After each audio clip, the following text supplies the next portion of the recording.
तो भाई आपकी मांग पूरी करने में जा रहा हूं। चारू चंद्र की चंचल किरणें खेल रही है जल थल में, बहुत ज्यादा शांति है, ऐसा कवि अपनी पंक्तियों के द्वारा कहना चाहते हैं कि ये कोई गृहस्थ जीवन बसाने वाला आदमी है।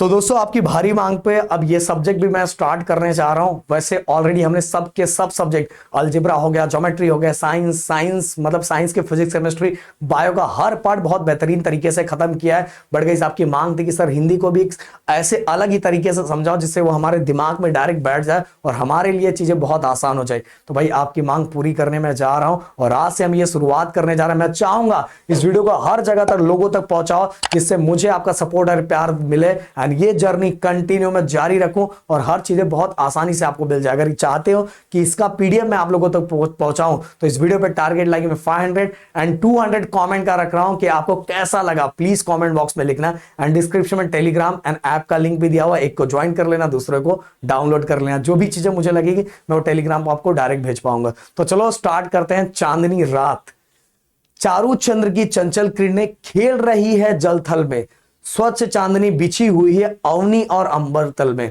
कवि अपनी पंक्तियों के द्वारा हमें यह कहना चाहते हैं कि चांदनी रात में आकाश में सुंदर चंद्रमा चमक रहा है, उसकी हल्की हल्की किरणें टिमटिमा रही है और ऐसा लग रहा है कि जैसे पानी और जमीन के साथ खेल रही है। जो चांद की जो रोशनी जमीन पे आ रही है, पानी पे गिर रहा है, वो ऐसा लग रहा है कि चांद की रोशनी पानी और जमीन के साथ खेल रही है, उसके साथ खेल रही है और ऐसा हमें प्रतीत हो रहा है। और सही बात है दोस्तों, अगर रात के समय आप देखोगे कि चारों तरफ चांद की रोशनी फैलती है तो अलग ही तरह का दृश्य बनता हुआ दिखाई देता है। चंद्रमा की साफ रोशनी धरती और पूरे आकाश को रोशन कर रही है। अब रात के समय सूरज दादा तो रहते नहीं है, तो चंद्रमा ही रहती है और उस चंद्रमा के कारण पूरी धरती और पूरा का पूरा आकाश पूरा उजाले से भर जाता है। ऐसा कवि अपनी पंक्तियों के द्वारा कहना चाहते हैं। पुलक प्रकट करती है धरती हरित तृणों के नोखों से, मानो झूम रहा है तरु भी मंद पवन के झोंकों से। इन पंक्तियों के द्वारा कवि हमें यह कहना चाहते हैं कि सुंदर रात में धरती बहुत खुश है, बहुत ज्यादा आनंदित है। वो अपनी खुशी हरी हरी घास के नोकों के जरिए दिखा रही है। जो धरती पे जो हरे हरे घास है उनके द्वारा ये प्रकट कर रही है कि मैं बहुत ज्यादा खुश हूं।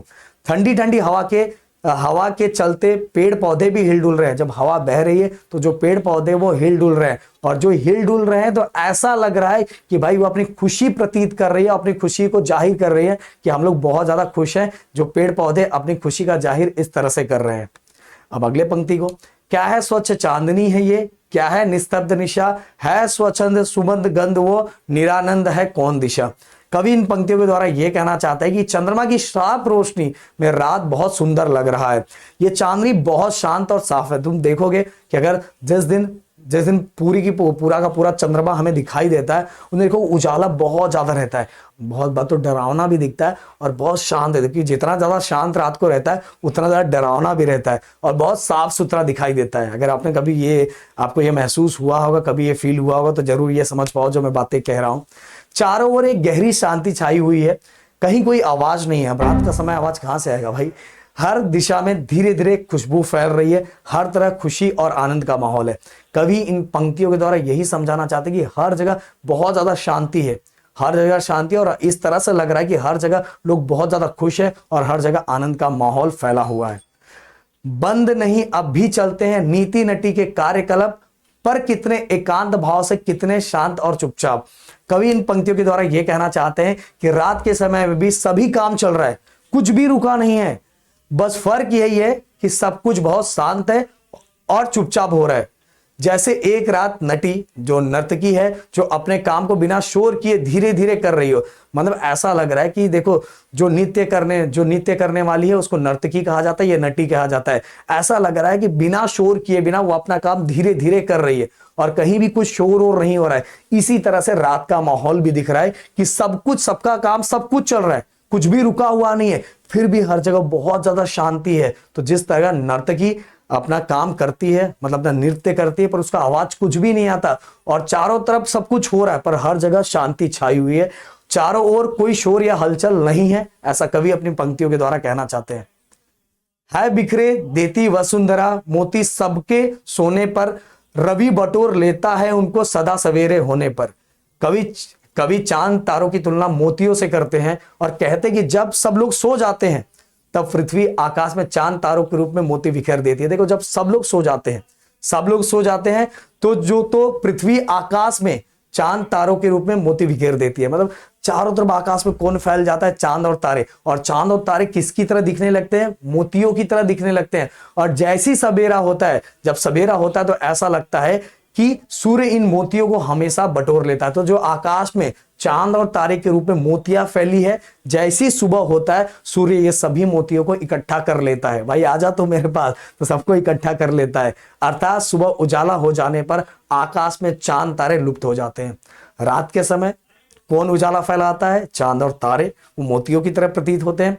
सुबह के समय सूरज जैसे आता है ये सभी गायब हो जाते हैं। किसके कारण? सूरज की रोशनी ज्यादा फैलने के कारण। और विराम दैनी अपनी संध्या को दे जाता है शून्य श्याम तनु, जिससे उसका नया रूप झलकता है।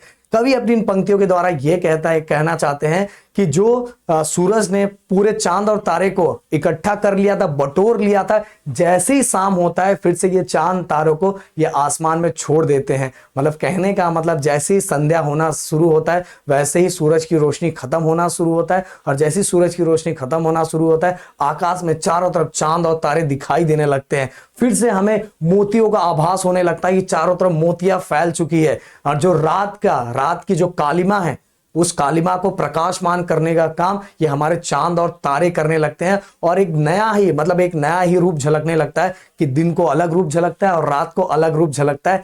ऐसा कवि अपनी पंक्तियों के द्वारा हमें बताना चाहते हैं।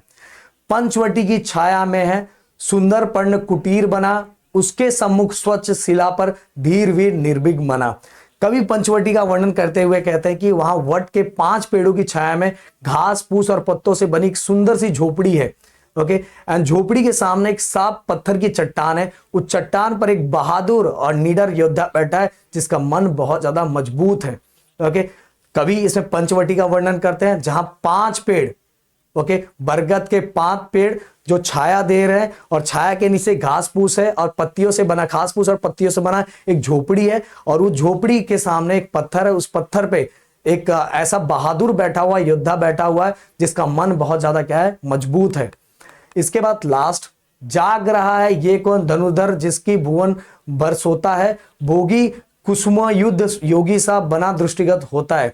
कभी अपनी इन पंक्तियों के द्वारा कहना चाहता है कि जब पूरी दुनिया सो रही है तब ये धनुषधारी कौन है जो जाग रहा है? कौन है भाई ये जो जाग रहा है? जिसके बाद धनुष्य है, जो धनुर्धारी है। धनुर्धारी मतलब जिसके बाद धनुष्य जिसने धारण किया है उसको धनुष्यधारी कहा जाता है।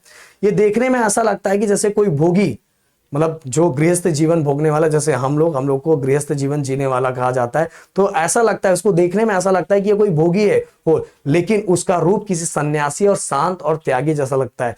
देखने में ये लगता है कि ये कोई गृहस्थ जीवन बसाने वाला आदमी है, पर अगर हम उसका रूप देखें तो रूप सन्यासी और एकदम शांत और एकदम साधु जैसा दिखाई देता है। ऐसा कवि अपनी इन पंक्तियों के द्वारा कहना चाहते हैं। इस तरह से दोस्तों ये पहला कविता मैंने खत्म किया। इसका अगर आपको चाहिए कि मैं ये पूरा का पूरा वीडियो आप लोगों तक भेजूं तो भाई प्लीज कमेंट बॉक्स पूरा भरा रहना चाहिए, जिससे चीजें बहुत ज्यादा आसान हो जाएगी आप लोगों के लिए। मिलते हैं नेक्स्ट वीडियो में। Thank you so much. जय हिंद एंड जय महाराष्ट्र दोस्तों।